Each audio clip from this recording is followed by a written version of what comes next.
মায়ের কথা। কেদারবাবুকে আমরা আগে কেদারবাবুর কথা জানি, শুনেছি, পড়েছি, বলেছি। কেদারবাবু এসে মাকে বললেন, মা, আপনার সব ছেলেরাই বিদ্বান, আমরা এই কয়টি শুধু আপনার মূর্খ সন্তান।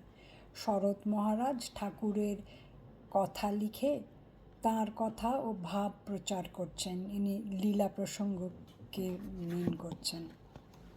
অন্যান্য ছেলেরা সব বক্তৃতা দিচ্ছেন, কত কাজ হচ্ছে।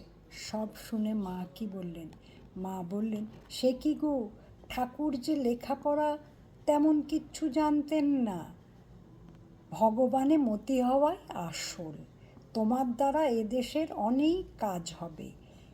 এই সব ছেলেরা আমার কত কাজ করছে। ঠাকুর এবার এসেছেন ধনী নির্ধন মূর্খ পণ্ডিত সকলকে উদ্ধার করতে। মলয়ের হাওয়া খুব বইছে।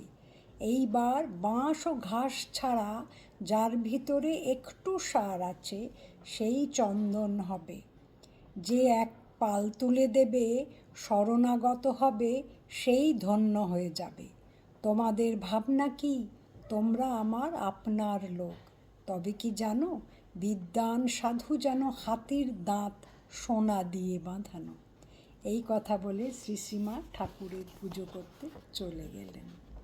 জয় মা।